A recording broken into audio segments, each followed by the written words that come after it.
Dick Johnson dies in Dick Johnson is Dead.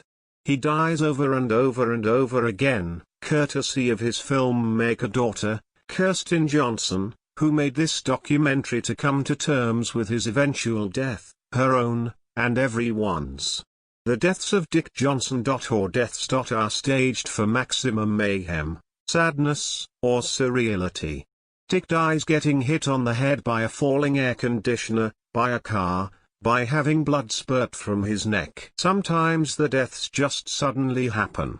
Other times they're telegraphed well in advance, by showing Kirsten and Dick in conversation with, say, a stuntman who will impersonate Dick falling on a sidewalk, or a woman hired to stage the artery-spurting death by hiding a vial of stage blood under Dick's jacket and pumping it off-screen when Kirsten gives the cue. There are also lighthearted, even inspirational fantasy visions, as when Kirsten puts her dad in a tableau of Jesus anointing and healing his two malformed feet. What's going on here?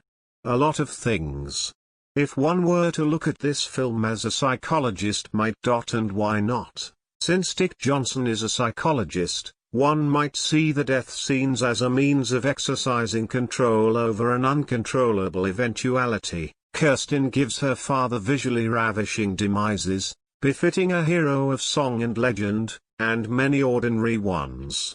One might also interpret the death scenes as a roundabout, self-deprecating way of admitting that neither father nor daughter can control Dick Johnson's death, or any death, except in small ways. These scenes also feel like a warm, willed form of regression.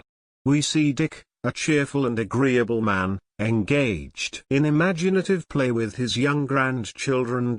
Pushing them on swings, falling down with them, leading them in sing-alongs, Popeye the Sailor Man / I live in a garbage can. What he's doing with Kirsten is a more elaborate, adult version of that, with a crew and a budget. Rather like a moment late in the film on a beach in Lisbon, where the grandchildren partly bury their grandfather in sand, he's laid out on his back, arms folded across his chest, and he awakens and growls at them like a slumbering beast and tries to rise up. More significant, ultimately. And more poignant, because they're ordinary.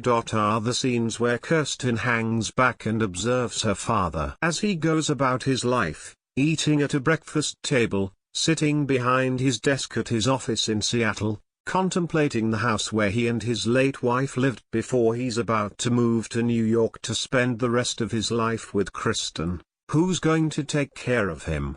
Dick has to move. He can't take care of himself anymore. He has Alzheimer's disease, and it's accelerating. He's been double-booking patients, and was reported for driving at high speed through a construction zone. Fortunately, no one was hurt. This is another recurring subject, memory and the loss of it, either via the inexorable forward march of time, even people with great memories can't remember everything, or dementia. By committing to spending even more time with her dad, and filming him in both mundane and fantastic situations, Kirsten is preserving and creating additional memories that shall have on film even after her father is gone. But are some of these new memories more meaningful or authentic than others?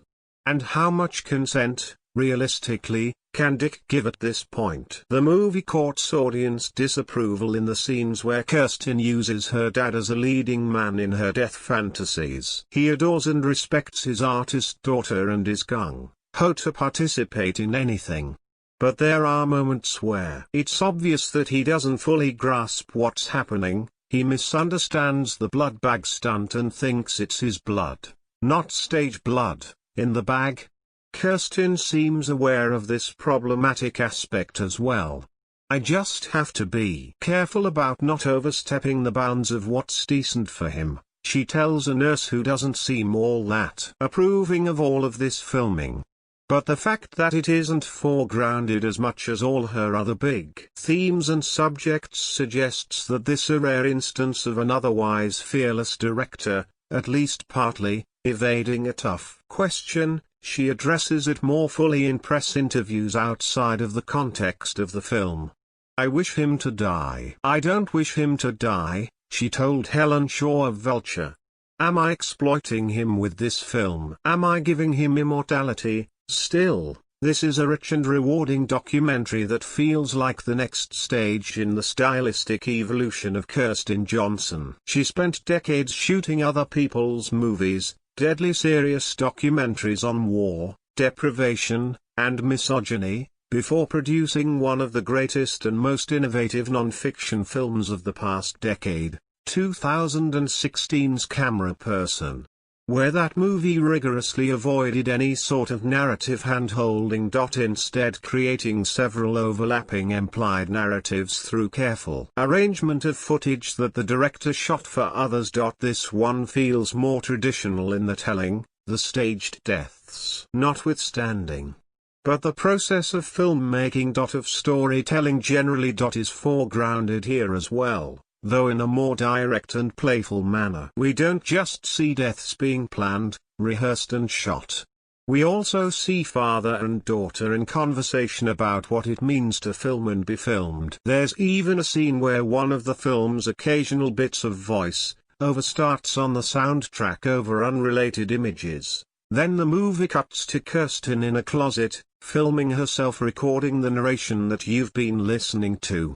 The result feels traditional and radical at the same time. And even its cheekiest flourishes are inviting, because Dick Johnson is Dead is suffused with intense, reciprocated love. Not just by father and daughter, but by Dick and Kirsten and their friends, and by Kirsten and fellow director Ira Sachs and his husband Ben Torres, the dads of the twins she had via artificial insemination in 2008. Another sort of love. Ghostly, vestigial perhaps, yet present. Is the love that the subjects feel for people who aren't there anymore, chiefly Dick's wife and the director's mother, who also had dementia. We also hear through Kirsten that her mother lost her own mother at a young age, in a car crash caused by a drunk driver. Dick's mother also died young. To be alive is to lose people. It would be so easy if loving only gave us the beautiful, Kirsten says in voice over. But what loving demands is that we face the fear of losing each other. The movie allows for the possibility that all of this. The death scenes, the move from Seattle to New York, the acceptance of responsibility for another person's life, the metafictional touches, the act of filmmaking itself.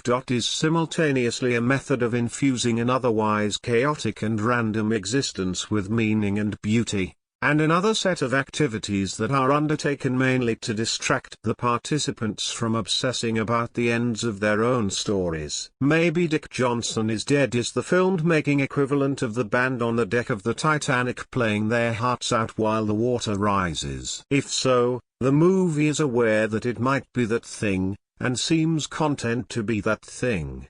That's every movie, every story. When the end is preordained, you might as well make music.